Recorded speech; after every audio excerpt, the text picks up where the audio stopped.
Didn't he have? I want to see what he had to say with respect to Louis C.K. though. Like, I want to know what he said. Oh, he had Louis C.K. on. Holy fuck! He had a bunch of clips come out of it. Being humbled by the nature of ancient civilizations. Louis C.K.'s issue with social media and Twitter. Louis C.K. independently releasing 4th of July. Okay, I can't. We have to see this. Joe Rogan and people that love Joe Rogan will. I think I talked about this earlier. Like, there are people who recognize that corporations engage in PR and, like, you know, branding and whitewashing of, like, horrible people. Like, we saw it best represented in the Andrew Cuomo saga, where, like, directly people that were involved in, like, the Time's Up movement were working with Andrew Cuomo on, like, silencing victims of Andrew Cuomo. And, you know, PR people like the Pete Buttigieg lady, what was her? The flag? Liz Smith. Yeah, Liz Smith was like directly in contact and was like verbatim telling what MSNBC, what talking points were supposed to be. And a lot of people recognize that. A lot of people that are like, fuck mainstream media kind of understand that. And there's a level of skepticism that they have for mainstream media doing that all the time. But they can never apply that. They can never apply that to like the Joe Rogan experience. For some reason. They can't think that like Joe could be possibly doing a similar thing, like when he brings Alex Jones on, or when he has like Louis C.K. on. Say what you want, but Louis C.K. is one of the goats of comedy. I first of all, Louis C.K. was very funny, okay, very very funny. But before he got fucking canceled for understandable reasons, because he was like trying to fucking like jerk off to every young female comic that he had ever went on stage with indiscriminately, okay? Even before then, he had reached the peak of his career. I remember seeing him at what's the place in Inglewood? Like the legendary it's like a stadium, I think. Yeah, the Forum. I saw him at the Forum and it was so fucking bad.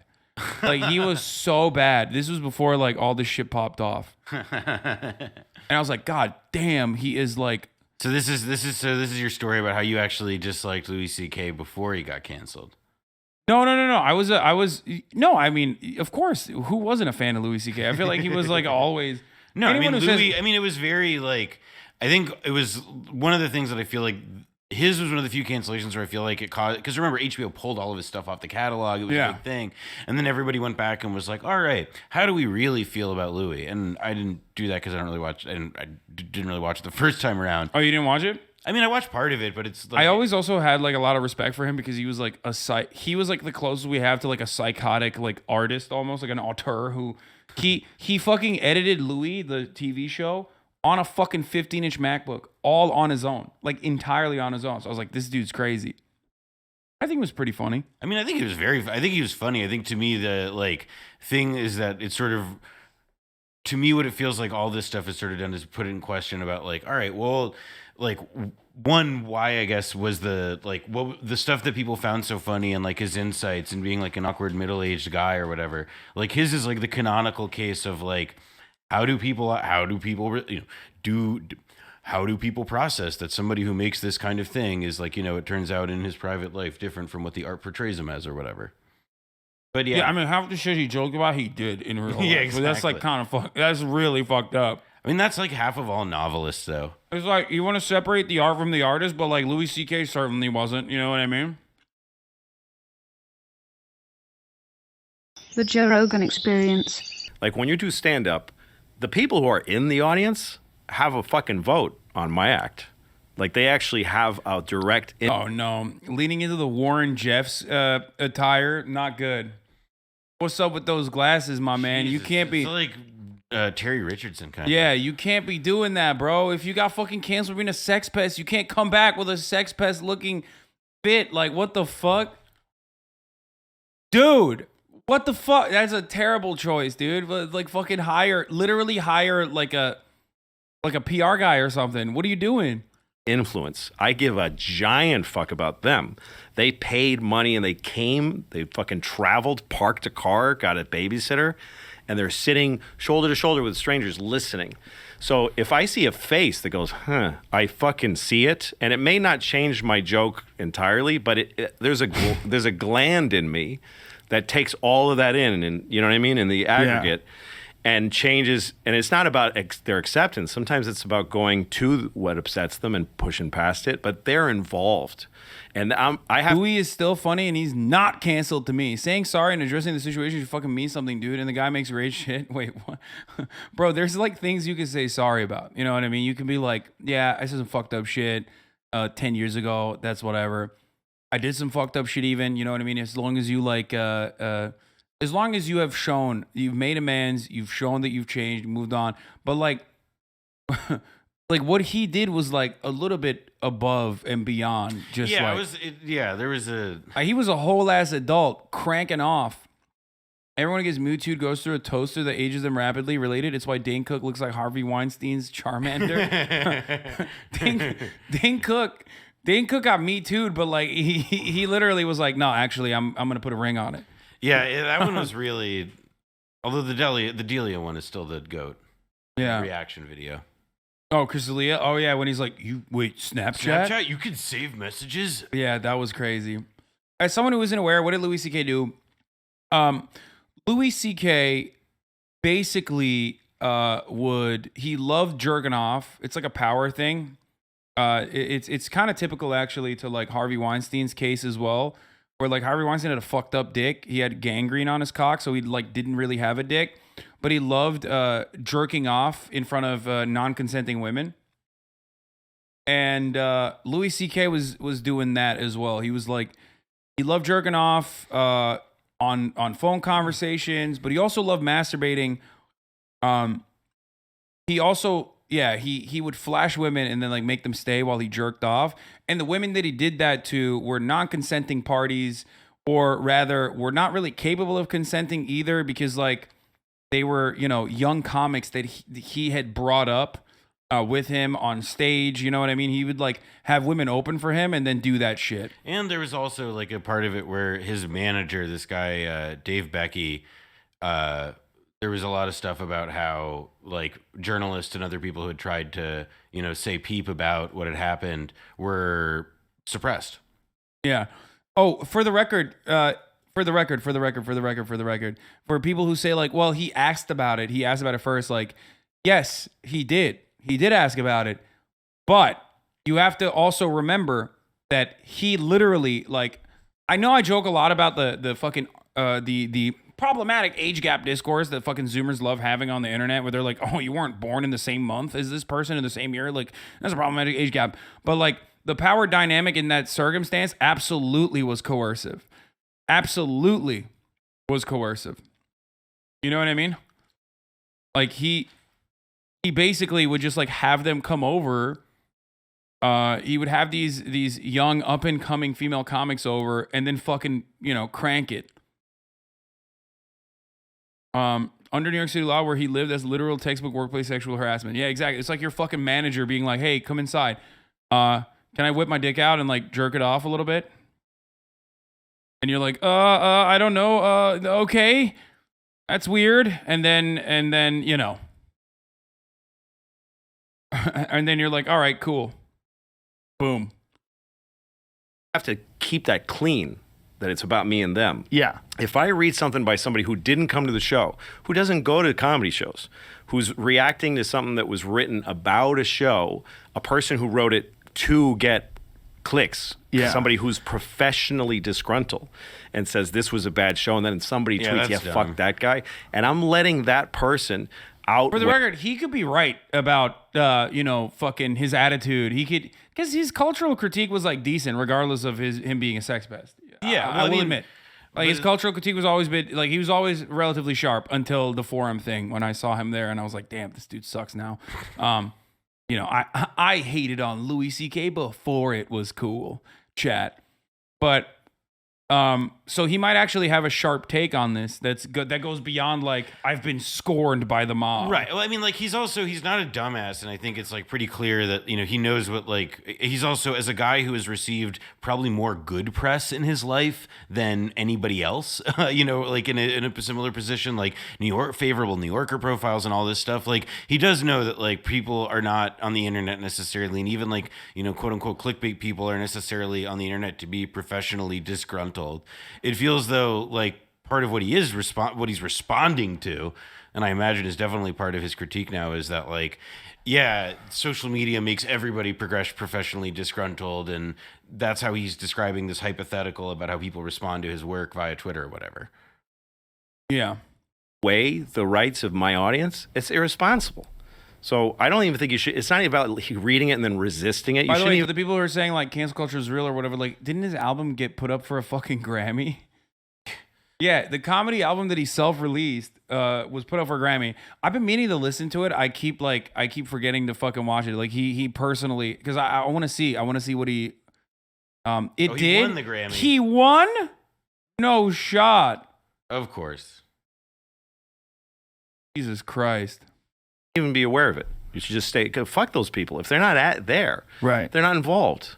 I couldn't agree more. And I think that it's also, it'll change the way you do comedy if you take that, if you internalize that shit. Yeah. If you're picturing the jokes you're telling to this audience, going out into the world, and what are they going to say about it? And again, in a world that it's a sport to get upset. Yeah. It's a like the thing about this as a comedian in the like increasingly online age, he's not wrong about I can't believe I'm saying this because this is like such a bad look, but he's not wrong. Like the way you make jokes, because I tell my chat this all the time because they get like super fucking bent about comics and like their bits and whatever. And it's like, you have to understand that a lot of people, when they comedians can only get better by doing a certain by doing one thing, and that's it. And what that one thing is go out and try your material in as many fucking rooms as possible and see and read the room and see how they react to it. There's no other way to develop there's no other way to develop a stand-up set. You just can't do it. You have to go out and participate. And the issue in that situation is that when you are doing that, and some of your bits are going to be bad, especially if you're like diving into tricky territory, which, you know, a lot of good comedians will always do, especially because like that kind of cultural commentary can be very sharp and very funny if he fucking nails it. But if it's bad, if it's off, if the delivery is not there, then it's all of a sudden really fucking bad, because the difference between like, a person not being able to deliver the adequate performance and a person being able to do so is like the difference between someone coming across as racist and someone coming across as very funny. You know what I mean? Context and nuance in that circumstance will greatly change the way that this joke is received. You might say dicey territory. Exactly. Dicey. So, George Carlin says comedy should always punch up, just bullying punch down. Fine. But even if you're punching up, if you don't nail the delivery, it might come across like you're punching down. So basically, if people watch you do that, and they catch you slipping, they catch you testing out a material that's not going to be good, that you never intended to hit like a larger audience, and then they want to cancel you over it, then yeah, you don't understand how the art form works, and you're kind of like bringing it to a much larger audience and using it against people. This isn't just for Louis C.K., obviously, and it certainly does not pertain to Louis C.K.'s like sexual transgressions, his past as a sex pest. I'm specifically talking about comedy in general. So I think his analysis in that circumstance is adequate, even if he is the worst person to deliver that on the Joe Rogan experience. It's a soothing, fun sport. And I have no problem with it. They can play that game together, and that's fine. But if you let it actually change, if you actually take it in, right, it's not, and they don't mean it. None of these people mean it. It's right. just a momentary, fuck him, and then they move on to something else. They're not invested in it. You said something to me once that I tell people all the time. You said that Twitter's just talk, but it's written down. So it like seems like it's more than just talk, because people always talk. Like, That's right. that fucking sucked, or, oh, he's a piece of shit. That's right. They say things like that normally. It's normal, but you're not aware of it. That's right. It's a normal thing that it's people even do. healthy. Yeah. As What's talk. that This is guy? something that my ex-girlfriend, who's very close to me still, Blanche Gardin, she's a French comedian. And she's very big in France. She's huge there. And she had a bit that I can't remember. It was in French, and about that Twitter, that there used to be talk. And talk is air. It goes out. People say, that guy fucking sucks. Just to each other. Right. And it's gone. They don't have to mean it, But then it's committed to the Library of Congress. And the person who wrote it can't even take it back. Right. They're like, I got to stand behind that now. Yeah. And then they got to double down on it. And as comedians and entertainers, we're supposed to have these people just yapping about us. Yeah, fuck Joe Rogan. Somebody who's even a fan. Yeah. Might just to enjoy his beer for the moment. Right. Fuck him. Yeah. But then if you showed up there, he'd be like, oh my God, Joe Rogan, I fucking love him. But the fact that comedians are partly responsible because they're on Twitter and they want to be liked there too. Yeah. And they want to be there overseeing the conversations, looking for somebody saying something bad about them and then Talking about me. responding. Are you fucking high? It's I mean, crazy. I do. It's something kinda he's doing conflated. That is like kind of worth noting, which is also that it's like the way he's describing that like people react to and like, you know, relate to their relate to Twitter and stuff. Like the two things that just come to mind are the first that like one, I don't think that like, you know, he's saying that like, yeah, this stuff is all written down, but like, as we all know, like content's worthless. Like it's like by its own, like a single tweet like that, you can ignore it, you can promote it, you could go nuts with it, but like there's so much of it that so little has staying power. The problem is like that it's like made up of the environment. And then the second thing I guess is just that like, I don't think that people like, you know, the way he describes how it's like, oh, everybody would be like, oh, hey, Joe Rogan, if they saw him in person. It's like, that's not true. I've seen people that like I know, you know, from the internet or whatever I've seen in real life and who I then, or have seen because I know them by reputation, I think they fucking suck. And then I said, hey, you fucking suck or whatever. Like, you know, or you just don't have to say hi to them at all or so on. There's just to me like a kind of like way in which I feel like he's representing these opportunities so that like, there's a not like persecution because I don't think it's like a persecution complex, but like he is describing this experience of like the difficulty of celebrity in like a live room or something that I don't know, it just doesn't feel, it just feels like it's missing a couple beats in terms of like, well, why is that and why might people respond that way, etc. I think that, look, I'm a fan of redemption. Okay, I'm a big fan. And I think that the American draconian understanding of crime and punishment, I think, like has totally made its way into our cultural consciousness and the way we interpret like even daily interactions from that same lens and that same framework. The same reason as to why people are like, oh, if someone has done a crime, like they deserve the death penalty. Yeah. Is like a different version of that exists in our real lives where we just also end up you know running with the same like you know punishment. Now you have to understand though that means like in order for someone to be redeemed though, they also have to like openly showcase that they were wrong, like openly show that they were wrong, try to make amends, you know what I mean, clean themselves up, become a better human being.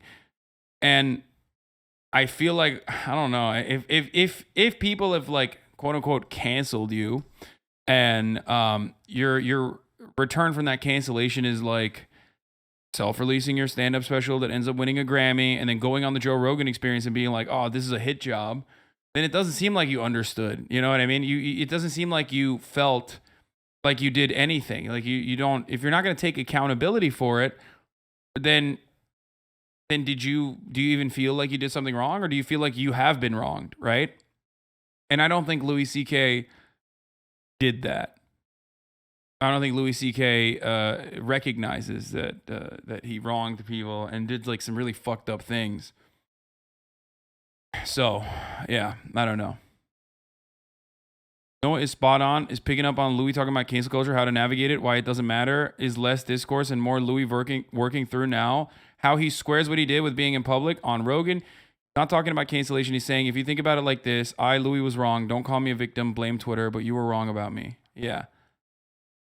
I mean, I think that's like, it is really suspicious in general how often like people's takes on cancel culture seem to so often like have a real, you know, like they are, whether, you know, and it doesn't mean that they're the idea or like the take in question would be wrong or something, but like it's pretty clear that that these things are formed directly in relation to whether or not somebody like Louis C.K. was canceled and his experience of it, and not with like, you know, like the first principles of the issue itself. And that to me feels like a really, you know, it's something that, you know, it's like one of these things that feels like part of the kayfabe of cancel culture description or conversations in general. Just that like, oh yeah, like what we all know is that everybody who is like was canceled or is grappling with it, etc., like invariably will form their take on it in relation to their set of experiences. But we're not going to talk about that. We're going to like pretend as if this is some gigantic, big, like amazing, fucking School of Athens philosophical debate. Yeah.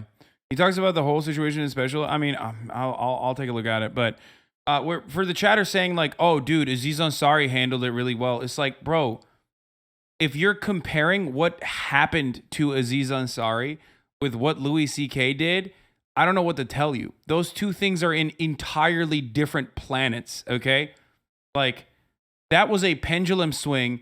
That was a pendulum swing that went so fucking far that like most people were like, okay, this is ridiculous. This is, this is kind of wild. Okay. Like maybe people should chill out a little bit on it. Okay. And that happens every single time. Dan Harmon is a better example than Aziz Ansari, I think. And even then what Dan Harmon did is not close to the rampant coercive sexual assault that Louis C.K. put young female comics through. Like Aziz Ansari is just a fucking weird, nerdy guy who became fucking famous and went on a date with someone who didn't like the date. That person themselves openly mentioned that they consented to it. And basically, at least the way that Babe article was written, that Babe.com, remember Babe.com? Babe.net. Yeah, Babe.net article was written, basically said that it was a bad date, but he should be fucking Me Too'd for it. Okay? And even then, he literally fucking, even then, he still went away for a while. And then he still came back and said, "I'm sorry if my actions were inappropriate. I didn't understand it at the time." And then he moved on. Whereas Louis C.K. is not in that situation. Okay? That girl literally ruined Master of... I mean, who gives a shit if the fucking Master of None was ruined? Calm down. Yeah, like Spike Jonze shot like Aziz Ansari's comebacks. But like there's also, again, it's just like the cancel culture like framework does not match the much more complex reality. Did you mean Dan Schneider? No, Dan Schneider's just evil. What the fuck? What? Dan Schneider? No, Dan Schneider never got... Did anyone even ever cancel Dan Schneider? No. I think he was... Well, he's now like... I mean, he's now like... Well, he never got canceled. I mean, he's just gone, right? Yeah, he just left. He did his thing. He made a fuckload of money. Yeah. And was incredibly creepy and pedophilic, and allegedly. And yeah, he got to resign quietly and now can just live comfortably for the rest of his fucking life. Yeah, Dan Harmon basically power played a lower level writer in his producer/writer's room. But the reason why I was mentioning Dan Harmon was because this is some real 2017 Yeah, I shit. was about to say, this is like a blast from the past. Yeah, We're talking about Me Too, like at the height of Me Too. This is like 4 or 5 years ago, damn. Yeah.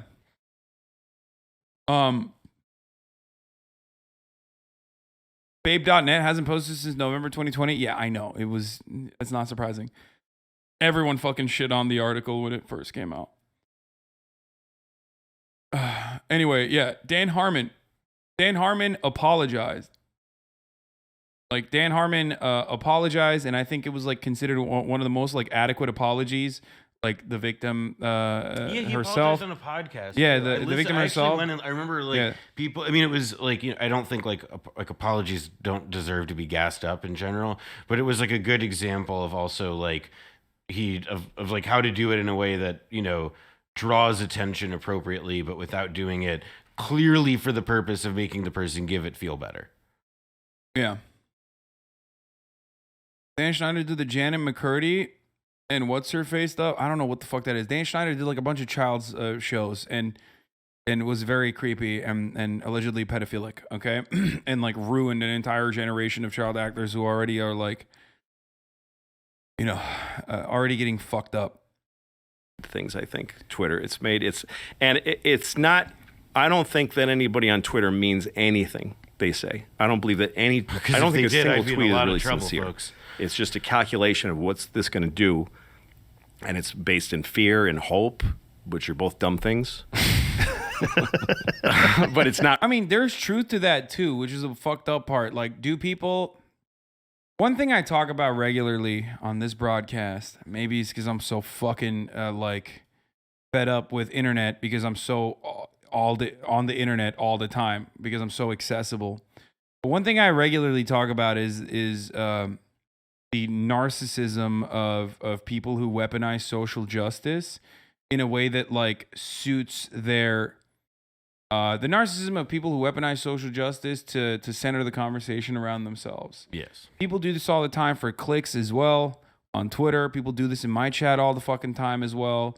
They come into my chat and they're like, "Oh, well, I know you're talking about like a strike right now, but," or one of the most famous examples of this is actually every time I talk about showering, or I tell people to fucking take a shower, there will always be someone who turns around and says, "Oh, I can't believe you're saying that. Like depressed people can't shower, or I can't shower because I'm paralyzed from the neck down, and what the fuck?" Like, and it's like, okay, well, I wasn't talking about you. Okay, well, that you have your own reasons. Okay, like, oh, asking people to take a shower is ableist, and it's like you only want to center the conversation around yourself, and you're using emancipatory language in an effort to get other people in an otherwise empathetic community to like listen to you and only hyper focus on you in this situation. That in itself is not activism. You're not actually trying to solve a problem. Okay. You're just, you just want to have everybody pay attention to you. And that is narcissistic and it derails the stream. And people do that on Twitter all the time for likes. Yeah. Like the pylons and shit. So there's truth to that.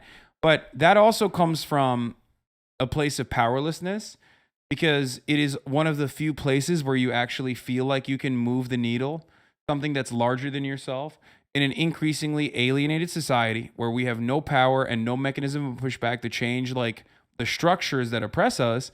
We have the only thing in our hands is like the immediate response you can get from a corporation that will very easily go, "Oh shit, a lot of people are talking about this and we're a brand. We got to make sure we're a brand, so we're going to respond. What do you want? Okay, sure. We'll fire one of the writers or something." You know what I mean? On a show. And that's not any sort of change. That's not meaningful change. That's what powerless people do. Okay? And I recognize that. So there is truth to that sentiment as well. But the other part of that is because the systems themselves do not actually offer any sort of serious legal recourse, any sort of serious restitution to the victims when it comes to people like Louis C.K. cranking out fucking fat loads to every young female comic that they asked to open for him. Okay? That's why a lot of people are like, "Well, fuck you. What the fuck are you doing?" That's why they try to take matters into their own hands. Okay? It still is from a sense of powerlessness, but that does not necessarily mean that it's always unjust. It's always unjustifiable or bad or wrong. You know what I mean? Harvey Weinstein is a good example of this as well. And Aziz Ansari is a good example in the opposite direction, where sometimes people can, take a pre-existing movement and turn it into their own pet project, their own branding project, like the Time's Up movement. Like almost all of those fucking people that took Me Too and turned it into Time's Up were like themselves fucking sex pests and shit. You know what I mean? Like they literally were doing it because they were like, "Oh, let's turn around and make this our own PR thing, okay? And we can work with the likes of Andrew Cuomo and whatnot." Anyway, but Not really I like understand, just like you correctly pointed out, why Louis C.K. is like addressing that, a thing that like most people kind of see and resent from afar in an effort to basically defend himself. If you Sincere consider that what happened to me wasn't wrong. Yeah. How we feel. Right. So if you give it all that, and comedians that tweet jokes, the same exact format and type, and then tweet a political opinion in the same thing, that's one of the reasons I think folks have started to take jokes seriously, because there are comedians that want to be funny and taken seriously. So they're doing both. So of course people are confused by it. And there's no, and it's not in a club or at least a theater where it's like comedy is this really, really fun experiment. Just for this one night, we're not going to worry about offending each other. We're not going to worry about what's right or wrong. We're just going to talk shit. Yeah. And we're going to go on. And I'm really good at it. I can talk shit like you wouldn't believe. I'm going to astonish you with how much I shouldn't be saying this. Right. That's the game. But if you translated it to text and put it out like a statement, like it's a fucking statement from a senator. Right. Yeah. It's just not gonna. Other people aren't gonna take it right.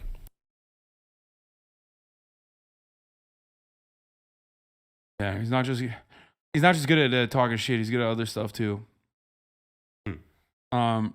Let's see what he talks about with the independently Joe Rogan releasing 4th of July. experience. That's a true story, by the way, that I tell. What's wrong or what's right or wrong? Like you're jerking.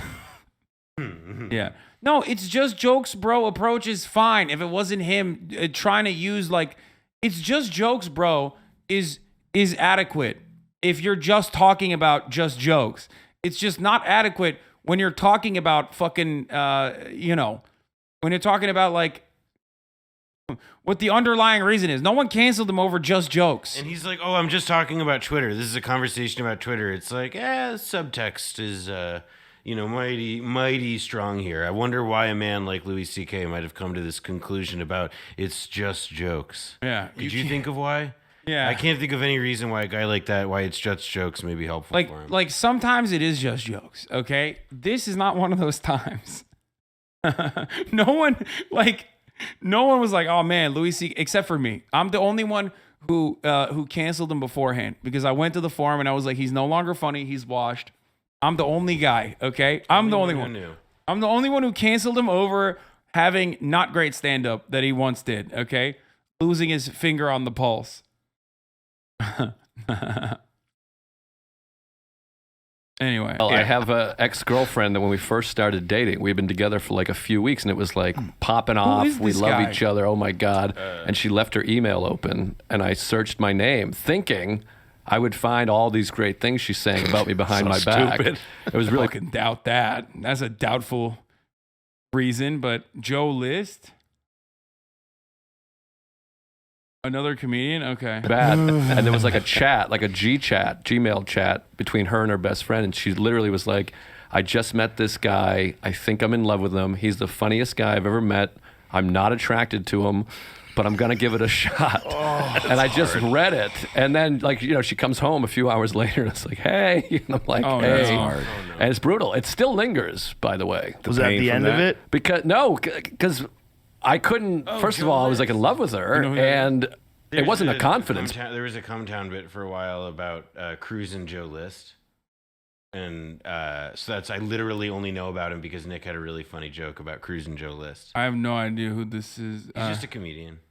I don't know if he's good or not. Boost. I was like, I can't go be single now knowing I'm ugly. But it's like, the person who loved me the most in the world behind my back described me as unattractive. Horrible. Yeah, you kind of get what you deserve in that front. Like if you're just going through that, dude, that sometimes it's best not to let curiosity take hold. You know what I mean? It's just don't give in to that, brother. You just stay strong, okay? If you're in the chat right now and that's like an opportunity you saw, don't do it. It's never good.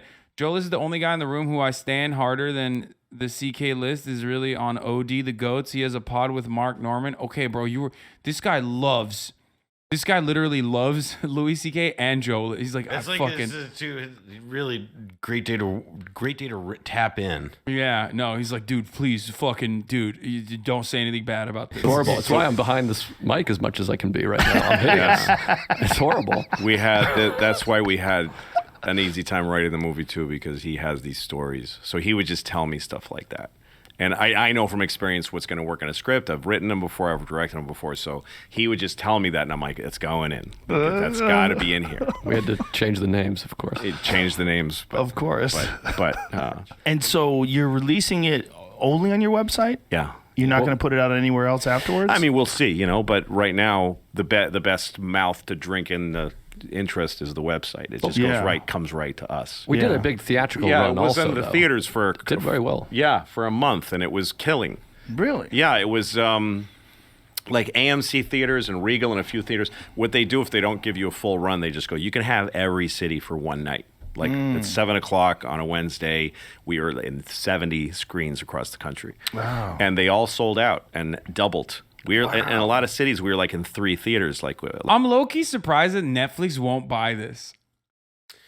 Like, why not? They literally, like, they love Dave Chappelle. I mean, not that, like, Dave Chappelle's transphobia is, like, entirely different, but I mean, it does. It's also the like. I mean, it does show. I think he's also before he was ever canceled. It should be remembered. Like Louis C.K. was self-releasing and selling stuff. Like he made and produced his own show, Horace and Pete, and like they only did one series of it.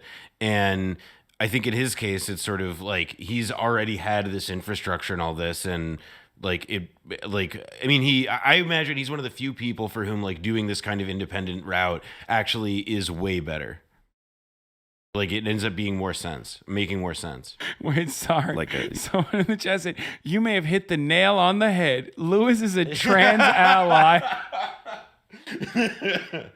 They're like, "Oh, dude, we heard your stand-up bit about HRT, and I'm sorry, that's not the direction we're going for here at Netflix." Netflix, we need new ideas. We're having problems here. Go. First idea. No idea is a bad one. Louis C.K. stand-up special. Yeah. I mean, that's like, I feel like that's on brand for Netflix. You know what I mean? But I guess. What? So producing things people will love? Yeah. Having good opinions. Having the right opinion. Yeah. Getting the right tastemakers in here. Giving like $200 million to an old dude who just won't shut the fuck up about how trans people suck. Like the worst. Yeah, it's like when Thor or Netflix something. does their specials that Dave Chappelle does when they come in, do you think that they're like, like waiting like, fuck, please hope it doesn't talk about trans people again. Just hope it's not. Of course. I feel that way. Like I was a huge Dave Chappelle fan, man. I mean, at this point, I've like assumed there's Chappelle 1 and Chappelle 2 in my mind. And Chappelle 1 is not. I still, like, I have seen him test new material out at the Belly Room. Like, and I went, and this was right after his stand-up special, like the last one. And I went there thinking, okay, like this has to be all new material. So like, let's see if he switches direction. Like, let's see if he actually, and it's going to be his worst because it's like right after a special. So obviously it's all new material. And I thought like, please, I hope that he's going to not talk about like trans people. And he just got fucking hammered and was just smoking lung darts, screeching about fucking trans teenagers, dude, nonstop. It was so brutal. It was like, ugh. It was like that kind of disdain. You really went to a special? No, not even a special. It's worse than that. Fucking the Belly Room, I said. Which is Dave was testing out new material. Yeah, where he's like testing out new material, and it was like. It was just like so sad to see this dude. So sad to see this dude just rant about trans teenagers. Like he was so hurt by the school. Like when he went back to his school, and I guess like the queer teenagers at the fucking art school that he the art high school that he went to. You know what I mean? Were like, why the fuck are you doing this? You know, and they were very upset. And I think. I think that he has a really, really high sense of himself, right? He thinks that he is like, doing something that is righteous. Like I think he truly believes that in his mind he is doing he's following a righteous cause by like sticking it to the LGBT community who's had it far too good for far too long. And some of that resentment or some of that frustration comes from being a black man who feels cast aside by the same crowds, the same, like you. Wait, me? Yeah, exactly like me. That's why I'm super transphobic and homophobic. So some of that comes from the anger and resentment of being like a straight black man who is still very much, no matter which circle you fucking go to, even in like liberal woke circles, like still considered to be like the natural enemy, right? Even so, even leftist people, or not leftist people, like even progressive circles have a way of reinstituting the angry black man trope over and over again. And like the language that they use is different to describe it. Black men are homophobic. Black men are transphobic. Black men are bigoted. Black men are angry and violent, right? And they're causing so much harm to even other black people. And that's a very real piece of anger that you can have and hold on to. But his analysis, of course, does not feature intersectionality in any meaningful capacity. So he just like, it has turned into something that is completely unfounded and ridiculous. Well, that's what the fact that it's like not connected, like that it's, you know, again, it's not dissimilar to like, you know, how like for like, you know, we were talking about Tim Dillon earlier, and sort of the way that like he'll describe like social ills and things like that, because it ends up being just this like, I mean, it's not really like a like this thing that he hates and that is bad. It's just disconnected. It doesn't have a cause. There's nothing to, you know, there's no, you know, it's like, it's not worth being critically engaged with or having inquiry or curiosity or any of it. It's just a thing that's alien and foreign, and it doesn't compute. And I mean, evidently he can't stop fucking yelling about it. Yeah. Oh, we forgot to go back to the 4th of July, Louis C.K. Oh yeah, and the By the way, you can algorithms. leave whenever. You've been here for like the whole fucking day. Yeah. I don't want to fucking exploit you any further. If you're bored or if you have some other shit to do, like you can bounce anytime you want. Don't feel pressured to stay. Oh. What? I think I mean I feel like you're asking. I feel like all what I'm hearing is a plea for me to stay. No. I like I said, it's just like whatever you want. I always forget to mention that because I'm just like.